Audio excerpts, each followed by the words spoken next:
Hoje nós vamos meditar uns momentos tensos aqui da vida de Estevão. Estevão passou por uns momentos complicadíssimos de um julgamento. Ele havia se convertido, conhecido o Senhor Jesus, mas ele enfrentou a fúria daqueles que queriam que ele parasse de falar de Jesus. Hoje, Atos 7, vamos pedir a direção de Deus. Ó Deus e Pai, vem nos direcionar, dirigir, fala conosco pela Tua palavra e nos ilumina o nosso entendimento e que a nossa fé venha estar tão firme como esteve a do Teu servo Estevão, que assim seja. No versículo 1, e disse o sumo sacerdote, porventura é isto assim? E ele disse, homens, irmãos e pais, ouvi, o Deus da glória apareceu a nosso pai Abraão, estando na Mesopotâmia, antes de habitar em Harã. Então, Deus ele apareceu e ele começa aqui a narrar a história, né? A história de fé do povo hebreu, do povo, a nação escolhida por Deus. E ele começa através do chamado de Abraão, né? O aparecimento de Abraão, de Deus para Abraão. Aí o 3 diz assim, e disse, saí da tua terra e dentre a tua parentela e dirigi-te à terra que eu te mostrar. Então saiu da terra dos caldeus e habitou em Harã. E dali, depois que seu pai faleceu, Deus o trouxe para esta terra em que habitais agora. E não lhe deu nela herança, nem ainda o espaço de um pé, mas prometeu que lhe daria a posse dela e depois dele a sua descendência, não tendo ele ainda filho. E falou Deus assim, que a sua descendência seria peregrina em terra alheia e a sujeitariam à escravidão e a maltratariam por 400 anos. Veja que a palavra de Deus foi se cumprindo ao longo desse tempo, né? Quando Deus falou com Abraão, tirou ele daquela terra, falou que a sua descendência daria aquela terra, que também passaria pela escravidão. A mesma coisa acontece, você até pode olhar para todo esse contexto aqui, para a vida que nós temos. Deus também chamou você. Deus também usou alguém ou algum meio para falar consigo e chamar você até a casa dele. Olha só o 7. E eu julgarei a nação que os tiver escravizado, disse Deus. E depois disso sairão e me servirão neste lugar. Então, quer dizer, o Egito, ele escravizou durante tantos anos, né, a Israel, 430 anos para ser exato. Mas ela não ficou impune. Deus também depois puniu essa nação. Olha o 8. Mas isso é o que dá também a pessoa que mexe com aquele que é ungido de Deus, né? No 8. E deu-lhe a aliança da circuncisão, e assim gerou a Isaque, e o circuncidou ao 8º dia. E Isaque a Jacó, e Jacó aos 12 patriarcas. E os patriarcas, movidos de inveja, venderam José para o Egito, mas Deus era com ele. E livrou de todas as suas tribulações, e lhe deu graça e sabedoria ante Faraó, rei do Egito, que o constituiu governador sobre o Egito e toda a sua casa. E aí a gente percebe que também foi providência de Deus, né? Deus permitiu que os irmãos dele tivessem inveja dele, fizessem aquela injustiça com ele, porque dali daquela injustiça Deus faria justiça também aos seus próprios irmãos depois, porque a fome que assolou toda a terra fez eles irem buscar alimento no Egito, e lá Deus havia honrado José. Então, por mais que tentam prejudicar uma pessoa de Deus, essa pessoa vai ser sempre honrada pelo Senhor a quem ela serve. No 11. Sobreveio então a todo o país do Egito e de Canaã fome e grande tribulação, e nossos pais não achavam alimentos. Mas tendo ouvido Jacó que no Egito havia trigo, enviou ali nossos pais a primeira vez. E na segunda vez foi José conhecido por seus irmãos, e a linhagem de José foi manifesta a Faraó. E José mandou chamar o seu pai Jacó e toda a sua parentela, que era de 75 almas. E Jacó desceu ao Egito e morreu, ele e nossos pais, e foram transportados para Siquém e depositados na sepultura que Abraão comprara por certa soma de dinheiro aos filhos de Emor, pai de Siquém. Aproximando-se, porém, o tempo da promessa que Deus tinha feito a Abraão, o povo cresceu e se multiplicou no Egito. Até que se levantou outro rei que não conhecia José.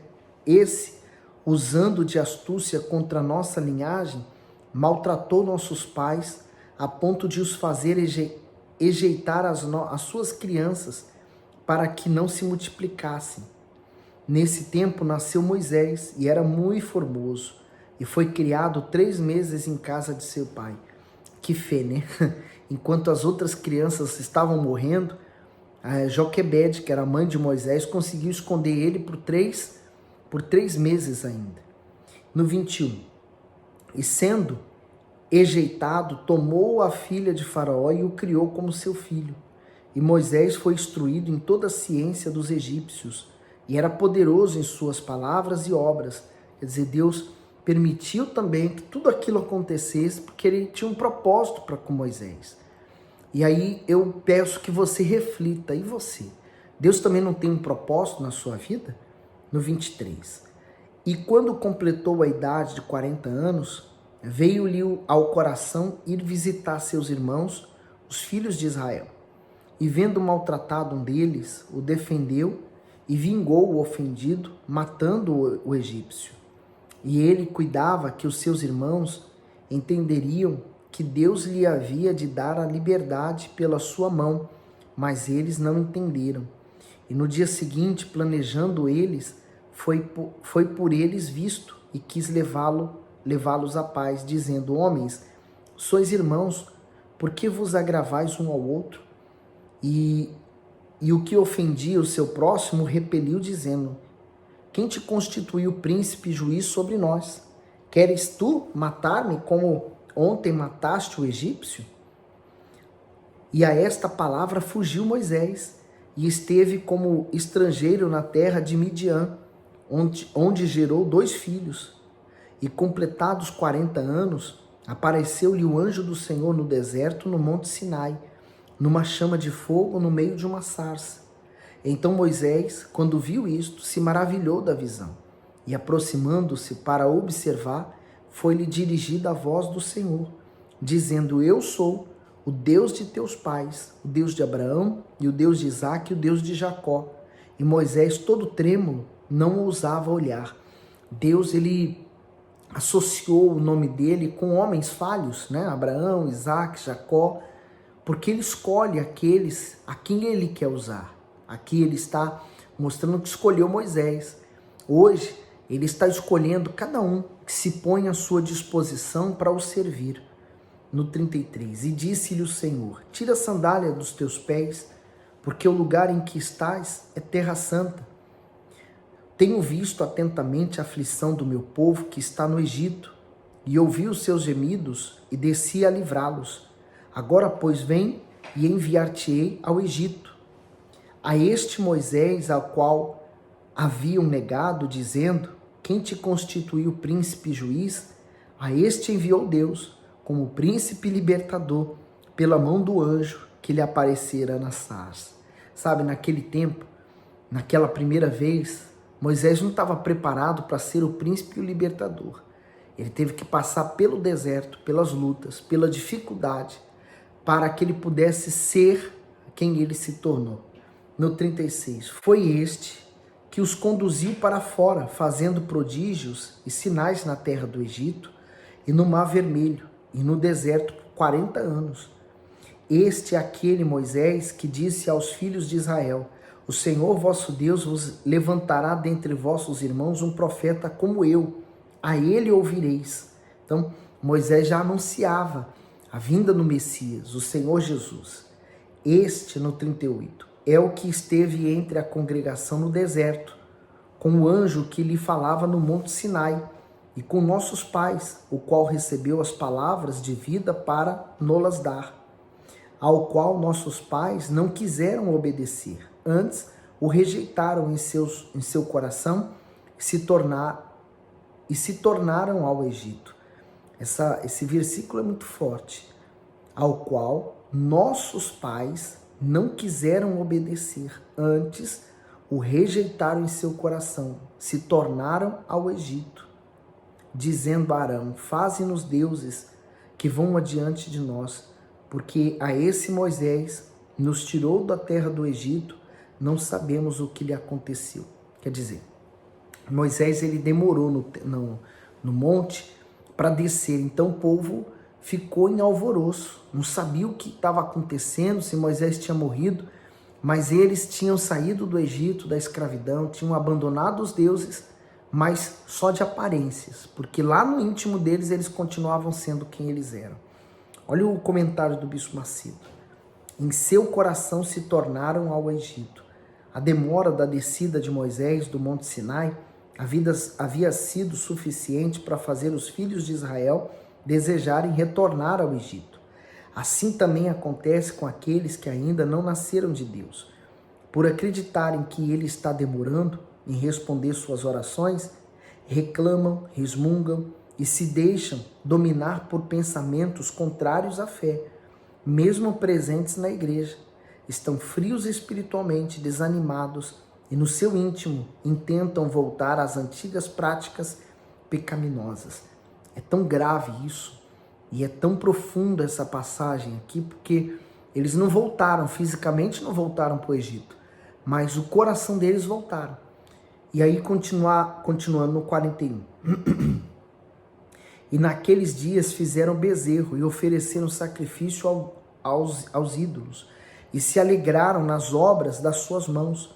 Mas Deus se afastou e os abandonou a que servissem ao exército do céu. Como está escrito no livro dos profetas: porventura me ofereceste vítimas e sacrifícios no deserto por 40 anos, ó casa de Israel. Antes tomaste o tabernáculo de Moleque e as estrelas do vosso Deus Renfã, figuras que vos fizeste para os adorar. Transportar-vos-ei, pois para além da Babilônia. Estava entre nossos pais no deserto o tabernáculo do testemunho, como ordenara aquele que disse a Moisés que o fizesse segundo o modelo que tinha visto, o qual nossos pais, recebendo também, o levaram com Josué, quando entraram na posse das nações que Deus lançou para fora da presença de nossos pais até os dias de Davi.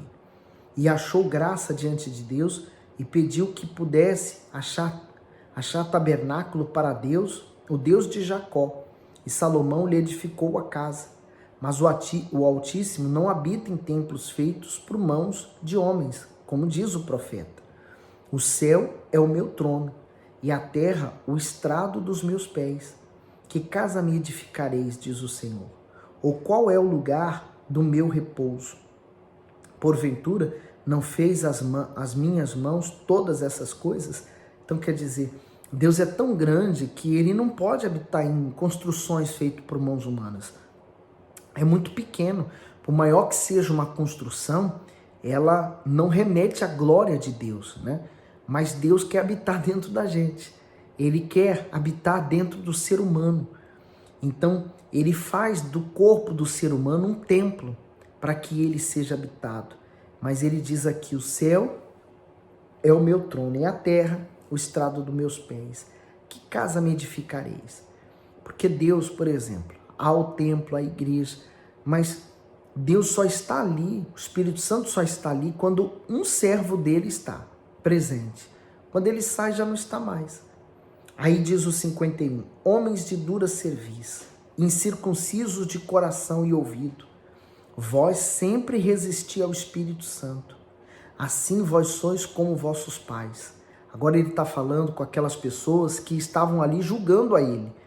Ele estava contando toda a história, né? Estevão estava contando, em resumo, toda a história de Israel, as vezes em que Israel ele se desviou do caminho, ele virou as costas para Deus e agora ele está falando para aqueles que se diziam religiosos, crentes em Deus e que buscavam a Deus e que agora estavam julgando Estevão, por Estevão estar falando a respeito de Cristo. No 52, a qual dos profetas não perseguiram vossos pais? Até mataram os que anteriormente anunciaram a vinda do justo, do qual vós agora fostes traidores e homicidas. Eles mataram, lembra? João Batista. Então ele menciona João Batista e agora menciona Jesus. No 53, vós que recebestes a lei por ordenação dos anjos e não aguardastes, e ouvindo eles isto, enfureciam-se em seus corações e rangiam os dentes contra ele. Naturalmente, esses homens aqui, por mais religiosos que fossem, eles estavam possuídos pelo mal. No 55, mas ele, estando cheio do Espírito Santo, fixando os olhos no céu, viu a glória de Deus e Jesus que estava à direita de Deus. Que visão, hein? Que visão Deus deu a Estevão antes da sua morte. Ele viu a glória de Deus. Tem nem como explicar, né? Ele percebeu ali naquele momento a visão do que Deus tinha para ele, aguardando por ele, né?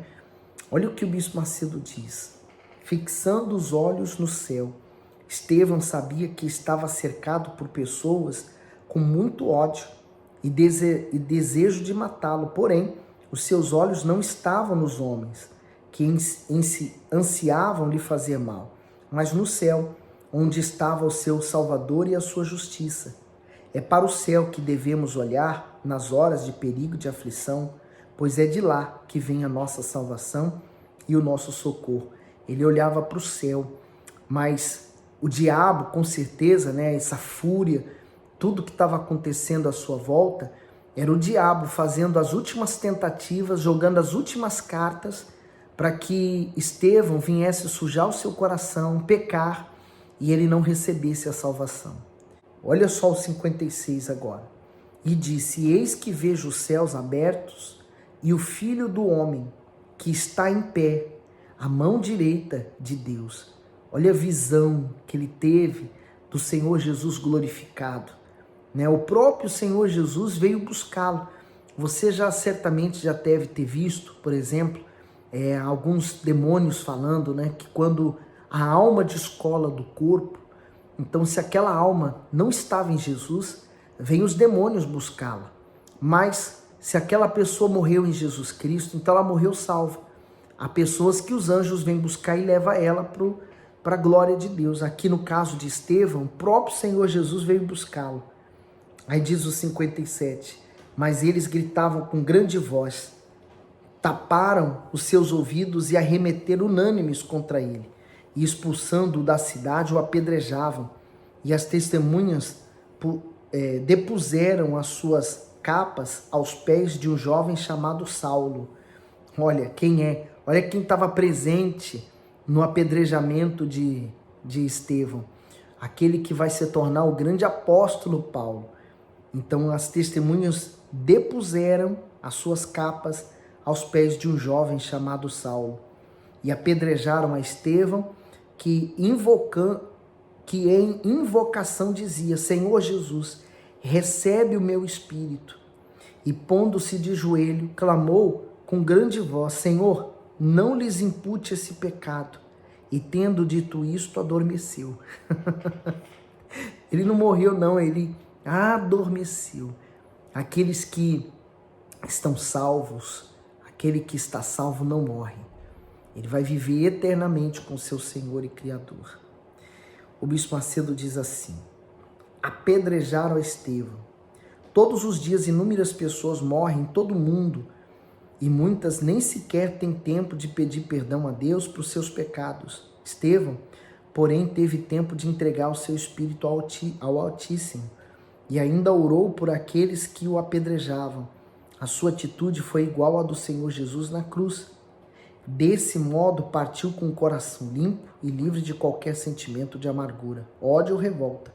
Ninguém sabe o momento da própria morte ou se terá tempo de entregar a sua alma ao Senhor, quando ela chegar. Por isso, devemos estar sempre em comunhão com Deus, andando em obediência à sua palavra, para não sermos surpreendidos nesse dia. Ao dizer que Estevão adormeceu, as Escrituras relatam como Deus considera a morte dos seus filhos. Maravilhoso. E eu fico imaginando Paulo ali olhando aquela cena toda. E depois Deus chamando a ele também, né? Porque ele também foi chamado. Eu acredito que as palavras de Estevão ficaram repercutindo na mente dele, né? Para depois haver a conversão dele, né? A palavra de Deus, ela é uma semente semeada no nosso coração. Você que fala com seus familiares, seus amigos, você evangeliza falando de Jesus, você está semeando uma semente. Talvez você não vá colher nesses próximos tempos, mas essa semente vai dar frutos. A semente de árvores que às vezes você planta, elas levam anos para frutificar. O mais importante é que elas estão plantadas. Vai dar fruto. Você crê? Então que assim seja. Que Deus ilumine você.